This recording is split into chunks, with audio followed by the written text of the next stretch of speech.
Olá pessoal, 93, sejam bem-vindos à nossa palestra da Ordem de Abraxas. Essa é a primeira palestra que estaremos fazendo sobre o tema Maçonaria, Memphis, Mizraim e Iluminismo Livre. Então ela está sendo gravada e vai ficar disponível aqui no canal do YouTube do Forgate Sanctuary. Quaisquer dúvidas, podem entrar em contato com a gente através do nosso site oa.4gsanctuary.com. Meu nome é Thales Azevedo, eu sou historiador e sou o facilitador nacional da Ordem de Abraxas para o Brasil. Então, venha com a gente, qualquer dúvida, entre em contato. Bom, pessoal, como eu disse, então, hoje nós estamos começando aí um ciclo de palestras com o tema de maçonaria, Memphis, Mizraim e Iluminismo Livre. Essa é a primeira parte, a primeira palestra, onde a gente vai estar falando sobre as origens e a história da maçonaria inglesa. Bom, antes de tudo, a Ordem de Abraxas ela é uma confraternidade internacional independente que se dedica a promover e a praticar uma abordagem mística e esotérica da maçonaria em geral e do rito antigo e primitivo de Memphis e Mizraim em particular, sendo uma instituição essencialmente filantrópica, filosófica e sem fins lucrativos. A Ordem de Abraxas existe como uma saída para o acesso restrito à tecnologia esotérica de várias tradições herméticas e esotéricas fundamentais, uma sagrada confraternidade. Nós construímos, crescemos e aprendemos e trabalhamos para reunir as centelhas e construir laços de amizade e união, operando em conformidade com o Código Iluminista Livre. Para quem não conhece, o Código Iluminista Livre ele tem 4 sentenças fundamentais. Primeiro, de que o crescimento espiritual é incompatível com o autoritarismo. Segundo, que a iluminação requer uma abordagem experimental e não dogmática. Terceiro, que uma sociedade livre deve se manter constantemente atualizada. E quarto, que nós somos facilitadores. Nós fazemos o trabalho, não extraímos juramentos ou obrigações, nem exigimos crenças dogmáticas. A Ordem de Abraxas é aberta para todas as mulheres, homens, livres de boa reputação, sem qualquer prejuízo de raça, credo, orientação ou condição social. Maiores informações sobre a membresia, sobre como ser membro, vocês podem encontrar dentro do nosso site. Atualmente, a Ordem de Abraxas ela se encontra em operação em 3 países, nos Estados Unidos, aqui no Brasil e na Itália, onde em cada um dos países existe um facilitador nacional responsável pelo trabalho. Então, como eu disse, hoje a nossa palestra é sobre as origens e a história da maçonaria inglesa. Então, nosso objetivo vai ser revisitar as raízes dessa maçonaria inglesa e sua evolução no decorrer dos séculos, até a criação do ritual de emulação, que é o ritual que define a maçonaria inglesa até os dias de hoje. Então, mas para antes a gente precisa falar assim, maçonaria, quando, quem, onde, por quê, onde é que surgiu, onde que estão as raízes dessa instituição tão falada, tão estereotipada que a gente encontra a todo momento, né? Você encontra em filmes, livros sobre teoria da conspiração e diversas outras obras ficcionais ou não falando sobre maçonaria. Então é importante a gente revisitar um pouco essa origem para a gente poder saber do que se trata, até que ponto vai a ficção e até que ponto começa a realidade. Bom, antes de falarmos da maçonaria moderna, a gente precisa falar sobre os antecedentes dela, que se encontram lá na Idade Média. A Idade Média, a gente chama aquele período, que é iniciado com a queda do Império Romano do Ocidente, que tinha como característica um poder descentralizado e fragmentado com a formação de reinos independentes no final do século V, onde a gente tinha os reinos francos, ostrogodos, visigodos, vândalos, etc. O controle político dessa época estava nas mãos de uma nobreza composta por germânicos e os descendentes que invadiram o então existente Império Romano, havendo aí uma integração da cultura romana com a germânica. Esse período normalmente ele é caracterizado pela ruralização da Europa e uma sociedade estamental com novas hierarquias, onde você tinha o clero, a nobreza e os servos. A Idade Média também ficou marcada aí pelas invasões vikings que ocorreram no século IX e no século X. Na verdade, não só de vikings, mas de húngaros, sarracenos, eslavos e outros povos que invadiram e saquearam diversas cidades da Europa. E aí, por esse motivo, que a construção de castelos e fortes se torna vital para a sustentação dessa nova sociedade europeia. Um dos primeiros castelos que vão ser criados durante a Idade Média são esses castelos de Montebello, ou castelos de Mota, que foram construídos dentro das fortificações romanas já existentes. O monte era um monte natural, ou um monte artificial construído pelo homem, onde era erguido um castelo, um primeiro castelo cercado por uma paliçada. O bailey era um muro externo, que separado do castelo por uma ponte de madeira que podia ser removida para poder evitar o ataque de um inimigo. Normalmente era nessa parte que as pessoas viviam, né, juntamente com os animais, os camponeses viviam. Aqui vocês têm uma representação, mas vocês podem encontrar outros exemplos na internet. Conforme a Idade Média avança, a demanda por construção de castelos e fortes permanece e ela acaba evoluindo, né, no decorrer dos séculos. Então você vai ter a evolução do castelo de Morton, Norman, o gótico, o concêntrico, até você chegar ao castelo moderno. A evolução nesse modelo, né, dos castelos servia para você proteger essa sociedade medieval dos perigos que a cercavam. E aí, por causa disso, e essa evolução somente era possível graças ao avanço das técnicas que os construtores medievais utilizavam para erguer esses castelos. É por causa do avanço dessas técnicas que você conseguia evoluir o modelo de castelo a ser utilizado. Por esse motivo, a construção ela passa a se tornar um item estratégico da sociedade. E o trabalho desses construtores passa a ser de interesse tanto do clero quanto da nobreza. Na Idade Média, a gente teve um ponto importante para a gente poder, que vai influenciar bastante na maçonaria mais à frente, é que a gente vai ter o príncipe Edwin, que é um dos pioneiros para identificar essa importância estratégica dos construtores. Apesar da sua origem nobre, ele se preocupou em conhecer os métodos utilizados pelos pedreiros na construção desses edifícios. E foi ele o responsável por organizar a primeira guilda de construtores com a criação da Assembleia no Reino de York, a Assembleia dos Construtores no Reino de York, alinhado aos interesses da nobreza. No caso, os interesses dele enquanto o rei daquele reino. Um ponto importante, que quando a gente fala sobre a Idade Média, é que a Idade Média era marcada por uma sociedade muito religiosa, obviamente que religiosa alinhada ao cristianismo, e onde a maior parte da população era analfabeta. E não havia nessa época, hoje, qualquer pessoa, por exemplo, pode comprar uma Bíblia, né, para poder ter acesso ao cânone principal do cristianismo. Na Idade Média isso não era possível. Então o clero precisava organizar, né, a forma de transmitir essa informação, né, esse conhecimento para a população. E dessa forma é que nasceram os Miracle Plays ou Mystery Plays, ou ainda os mistérios, que na verdade era a dramatização de passagens da Bíblia.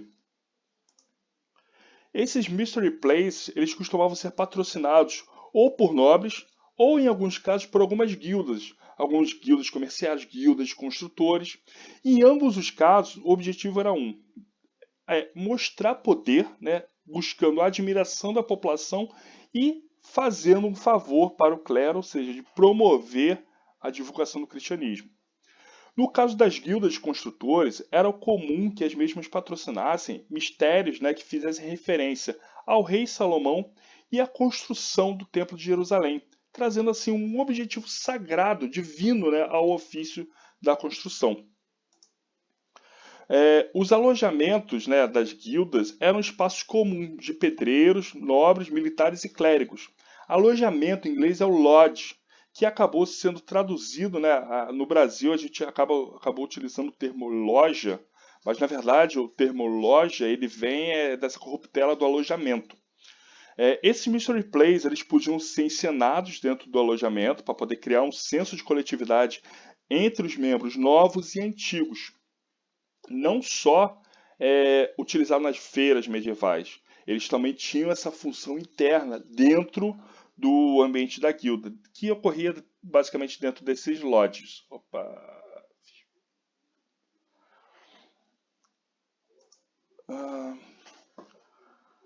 Conforme a gente avança, chegando aí na Idade Moderna, vem essa questão.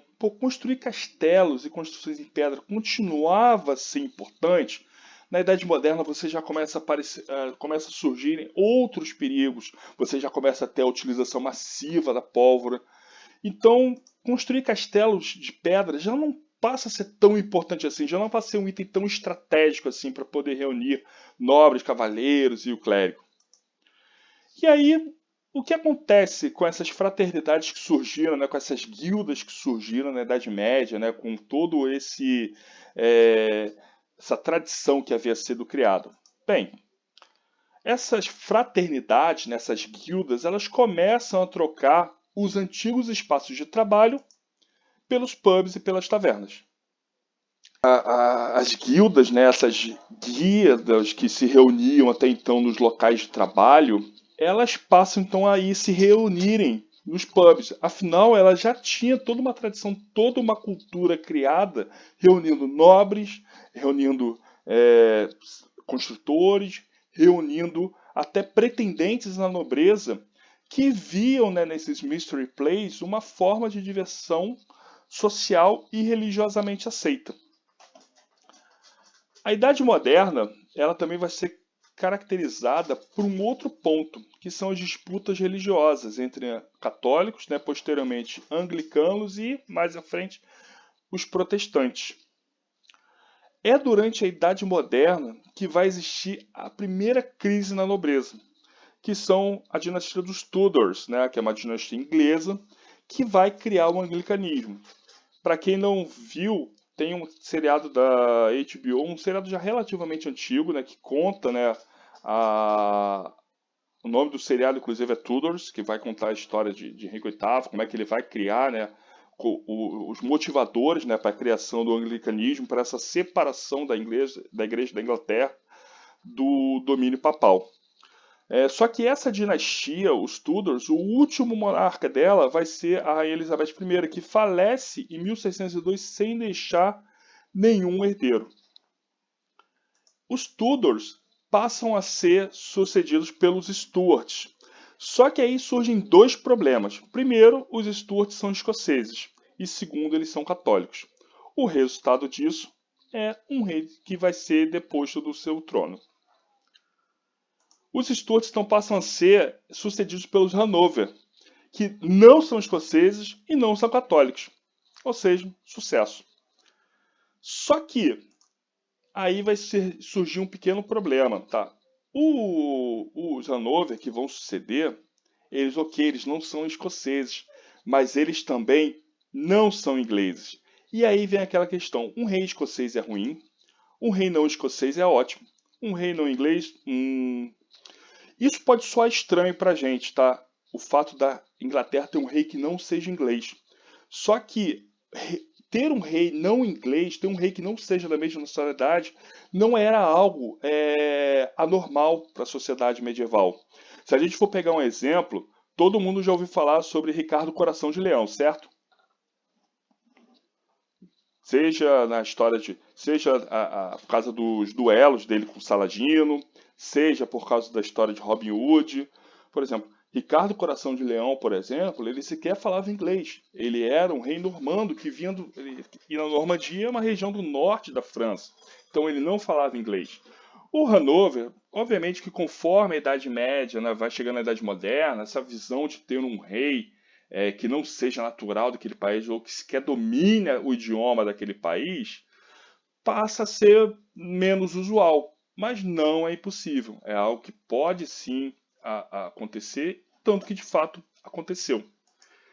E aí esse rei, quando ele chega, ele pensa assim, eles me toleram porque eu não sou escocês, significa que no futuro próximo eles podem querer me depor. Então é melhor ficar de olho nesse pessoal. Um detalhe importante, que até para quando vocês forem assistir as nossas próximas palestras, é bom vocês guardarem essa linhagem dos Stuarts. A gente não vai falar muito sobre elas hoje, mas os Stuarts vão ter um papel fundamental, né, que são desses reis que vão ser tirados do trono, eles vão ter depois um papel fundamental no desenvolvimento da maçonaria europeia. Mas voltando ao nosso Hanover, né? Então, o primeiro passo que esse rei passa a fazer é, ok, as pessoas se reúnem nos pubs, os nobres, se reúnem lá com seus construtores, militares, então vamos começar a colocar espiões, né, infiltrar partidários desse rei nessas lojas, né, nessas reuniões, né, socialmente aceitas. Segundo, Já que essas lojas, né, que funcionavam, né, esses grupos, né, que funcionavam nos antigos alojamentos e que continuavam utilizando os termos de lodge, continuavam a se reunir, né, nesses pubs, vamos falar o seguinte: ok, existe a lodge, mas existe a grande loja, ou seja, ele passa a criar uma estrutura maior do que a loja a qual essas lodges vão precisar se reportar. Para isso, quatro lojas, né, partidárias, né, favoráveis a essa dinastia, elas se reúnem, né, num pub, que é o Ganso e a Grelha, para oficializarem a criação dessa primeira grande loja. Então, essas são essas quatro lojas, né, a Ganso e a Grelha, The Crow Ale House, The Apple Tree Tavern e The Rum and Grapes Tavern, que vão se reunir para poder criar essa primeira grande loja. Um detalhe interessante que vocês vão observar no nome, tá, dessas primeiras lojas é que era habitual que a loja levasse o nome do pub onde ela se reunia. Era como se fosse qual é o nome daquela loja? É a loja do boteco do fulaninho. Com essa oficialização da primeira grande loja, surge o primeiro problema, que é a publicação dos segredos da maçonaria. Afinal, o que era o habitual, né? Aquele grupo lá que se reunia, né? Aqueles construtores, que até uma coisa que é habitual de se dizer é que essa guilda, né, que existia na Idade Média era operativa, eram construtores de fato. Na Idade Moderna, já não há mais os construtores em si. O que você tem é a representação, né? É a manutenção daquela tradição da reunião social. Então, eles passam a ser construtores especulativos, que vão para uma taverna, né, fecham a porta de uma determinada sala e se reúnem. E aí tem esse aí os seus segredos. Só que logo após a oficialização, alguém resolve publicar esses segredos. Apesar de pequeno, tá, esse volume ele tem 32 páginas, o seu autor, né, que era o Samuel Pritchard, ele considerava que ele estava fazendo, na verdade, um favor para reforçar as missões de fraternidade da maçonaria pelo mundo. Essas passagens, esse livro vocês encontram até hoje, tá? Ele já está mais que escaneado, ele vazou naquela época e continua vazado até hoje. E as breves passagens continuam ainda a ser vistos em rituais, né, em monitores, como o ritual de Duncan, que é um dos rituais mais populares, que também posteriormente foram divulgados, foram publicados. Por exemplo, o primeiro capítulo desse livro do Pritchard é exatamente igual ao primeiro capítulo do Duncan, sem tirar nem pôr. De qualquer forma, essa situação, por mais boa intenção que eles tivessem, né, a polêmica já estava criada. Poxa, publicaram os nossos segredos. Acabamos de oficializar a grande loja e publicaram os nossos segredos. E agora? A solução, bem, passa a ser substituir, né, os sinais e segredos, de forma que se antigamente a gente fazia assim, agora a gente passa a fazer assado. E a segunda solução que passa a ser dada para esse caso passa a ser proibido transcrever os rituais. Então, os segredos, tal, ninguém pode escrever. Só quem participa da sessão, só quem está lá no dia a dia, só quem vê aquilo ali pode, de fato, saber como é que é feito. Só que aí surge um outro problema. A maçonaria ela estava bem consolidada ali na Inglaterra, só que nessa época a gente já tinha, né, aquela questão de que a coroa do rei já não era mais só da Inglaterra, e sim daqueles países ao redor.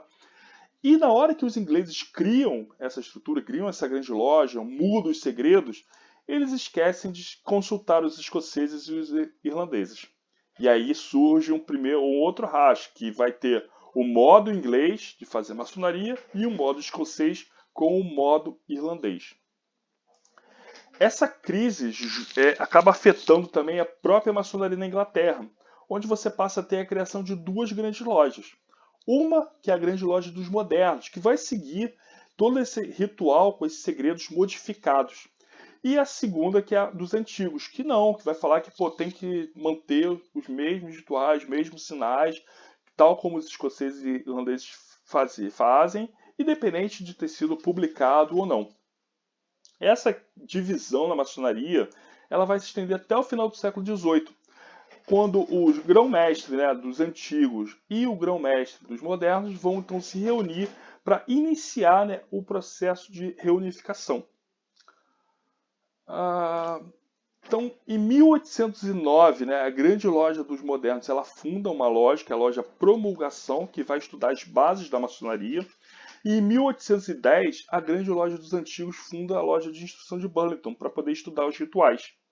Até que em 1813 há um fim, né, nesse racha com a fundação da Grande Loja Unida da Inglaterra, ou seja, juntando modernos e antigos. Mas e aquelas lojas fundadoras lá de trás? Bem, elas não permaneceram intocadas, né, no decorrer do tempo. Algumas se juntaram, outras acabaram. E, obviamente, que essas lojas, né, acabou se perdendo aquele costume de manter o nome da loja como sendo o nome do pub, até porque com a evolução, né, da maçonaria, né, essas lojas deixaram de se reunir em pubs e passaram a se reunir em locais específicos, né, os chamados templos maçônicos. E aí, como resultado, então, essas 4 lojas, né, foi traçada uma linha delas até chegar a 3 lojas fundadoras: a Antiquity, a Fortitude e a Royal Somerset. É por causa disso que até hoje, toda vez, em qualquer maçonaria que seja, você sempre vai ver assim, são 3 lojas que precisam no mínimo para se fundar uma grande loja, ou o que eles se chamam de uma potência maçônica. Essas lojas, né, essas 3 lojas, elas vão ter uma carta de fundação, como elas são as fundadoras da grande loja, elas têm uma carta de fundação que data desde tempos imemoriais. E aí isso tornou um costume de que essas lojas que têm grande relevância, elas não têm uma data de fundação. Elas são Time Memorial Lodges, ou seja, lojas que existem desde que o mundo é mundo. E aí um parênteses, uma curiosidade que é, dentro da estrutura da maçonaria inglesa, existe uma outra loja que também é considerada Time Immemorial, que é a Grande Loja dos Stuarts, ou a Loja dos Mordomos e Mestres do Banquete. De todas as lojas ligadas à Grande Loja Unida da Inglaterra, essa é a única loja que não possui um número. E o que é essa loja dos Stuarts? Bom, desde a primeira grande loja, né, os maçons adotaram o costume de realizar um banquete anual no dia de São João. E organizar esse banquete normalmente era obrigação, né, dos vigilantes, que aí se juntavam, né, com os funcionários daquela taverna para poder organizar esse banquete. Só que as lojas saíram dos pubs, né, foram para locais específicos, passaram a ficar maiores, que mais nobres, mais participação da nobreza participando, mais aristocratas. Esse trabalho de fazer esse jantar passou a ficar mais difícil. E aí, por isso, foi necessária a criação do cargo de Steward. Esses foram criados então também os grandes stewards, que trabalham diretamente com o grão-mestre, e esse era um costume que era comum, tanto dos antigos quanto dos modernos. Então, por isso que ela passou a ser adotada também na Grande Loja Unida da Inglaterra. Na maçonaria, né, em geral, você tem sempre, são 3 graus, né, o aprendiz, o companheiro e o mestre. E na Grande Loja dos Stuarts, todos são mestres, ou seja, são só mestres maçons, ou seja, pessoas que já têm uma senioridade dentro da fraternidade que se reúne. E normalmente os seus membros são escolhidos anualmente a partir de um grupo de lojas regulares. Um ponto interessante é que, ao fazer parte de uma loja de Stuart, aquele maçom ele deixa de fazer parte da sua loja original. E aí, por causa disso, até algumas lojas passaram a evitar enviar seus membros para essa loja de Stuart. Só que aí o que acaba acontecendo é que se ela não mandasse nenhum membro, ela perdia aquele privilégio e passava para outra, e isso acabava diminuindo a relevância dela dentro daquele contexto social. Uma outra curiosidade também é que os Stuarts, também dentro da maçonaria inglesa, são os únicos que utilizam um avental carmesim, que era uma homenagem, né, à Ordem de Bath, que tinha sido revivida pelo rei Jorge alguns anos antes. Mas enfim, saindo dos Stuarts, vamos voltar para a questão dessa unificação das lojas.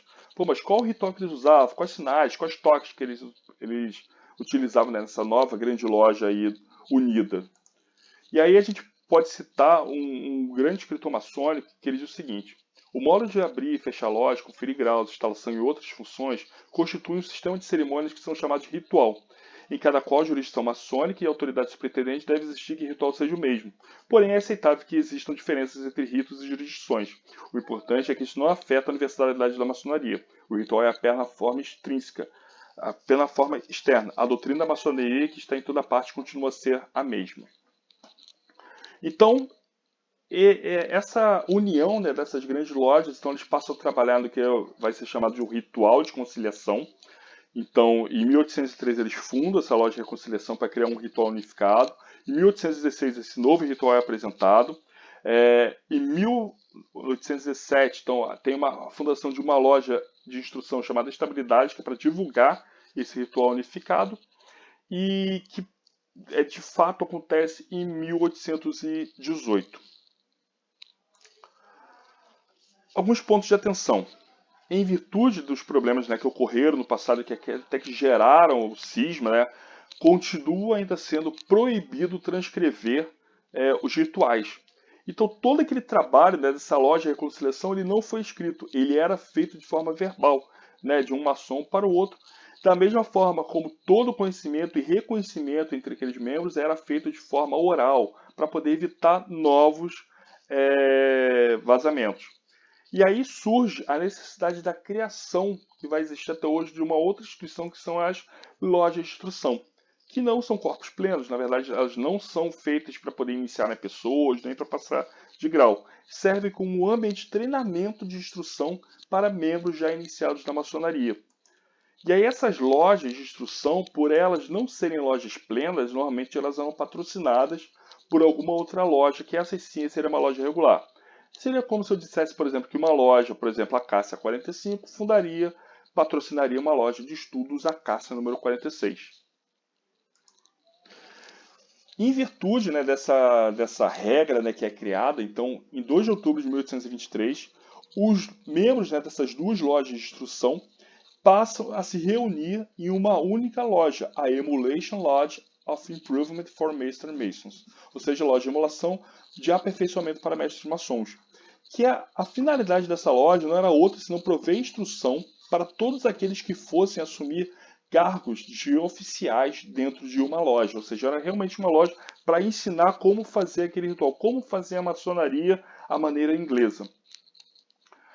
Os fundadores passam a terem algumas restrições, mais uma vez, tal como acontecia com as lojas dos Stuart, tal como aconteceria com outras lojas de instrução, que é de que você, aquela loja só para mestres maçons, só com pessoas com senioridade, são pessoas que já tiveram familiaridade com o ritual, já que eu não tenho nada impresso, eu não posso chegar para uma pessoa que acabou de chegar, um aprendiz, e falar assim, olha, tá aqui o ritual, estuda que a gente vai executar. Não tinha como. A pessoa precisava ter visto, a pessoa precisava ter vivenciado. E aí, em 1823, que essa loja, a Lodge of Hope, aceita ser patrocinadora dessa Emulation Lodge. Por não poder ter sido escrito, até hoje a gente não tem o rito de como foi originalmente criado pela essa loja de reconciliação. Com o passar do tempo, né, essas lojas, né, começaram a ser fechadas, então criava-se uma loja de instrução, pô, tá faltando gente para manter, então fecha, acaba, aí uma outra começa, mas a loja de emulação ela acabou se mantendo, né, com essa característica de conseguir manter-se até os dias atuais. Como resultado disso, quando na próxima palestra, né, quando a gente for falar de maçonaria da continental, né, da Europa continental, que aí sim a gente vai começar a ver aquelas palavras que são tão comuns aqui no Brasil, quando a gente fala de maçonaria, né, que é rito escocês antigo aceito. Na Inglaterra isso não existe, essa visão, né, de maçonaria. Então o que eles passam a ter a Emulation Lodge como sendo uma loja de referência de como se faz maçonaria, e você acaba tendo outros ritos particulares, ou seja, pequenas adaptações que diferentes regiões da Inglaterra vão fazer para poder manter um ritual parecido com a mesma ideia do ritual de emulação. Para vocês terem ideia, essa questão da oralidade da maçonaria é tão forte na Inglaterra que só em 1969 que a loja de emulação patrocinou a impressão do primeiro ritual.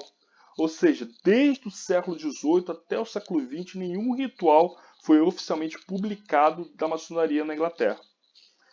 E aí até como uma forma, né, de incentivo, já que toda essa passagem de conhecimento ela é feita de forma oral e o aprender a fazer o ritual devia ser feito de forma oral, ou seja, você deveria decorar de fato o ritual, foi criada uma premiação, que é a Silver Matchbox, ou seja, literalmente a caixa de fósforo foi prateada. Para aqueles veneráveis, né, venerável mestre é o nome que é dado na maçonaria regular, né, para aqueles que são os presidentes dos corpos locais, uma caixinha de fósforo que era dada de presente para aquele que conseguisse executar o ritual inteiro de forma perfeita, sem nenhuma consulta.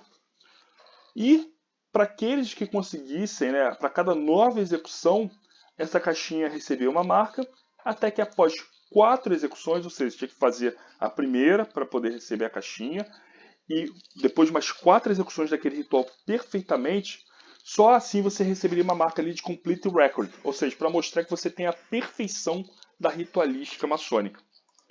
Para vocês terem ideia, até abril de 2007, somente 345 maçons, membros, né, tinham recebido essa caixinha, e só 120 que tinham atingido o Complete Record. Essa prática, né, ela existe desde 1827, esses números aqui, eles vêm lá desde de 1897 até 2007, que foi da onde eu peguei esses dados aqui. E é por causa disso que até hoje, quando a gente fala de maçonaria na Inglaterra, a Emulation Lodge continua a ser uma referência. Se vocês tiverem alguma dúvida, podem perguntar, tá? Podem mandar aqui no chat, ou então podem abrir o microfone e fazer.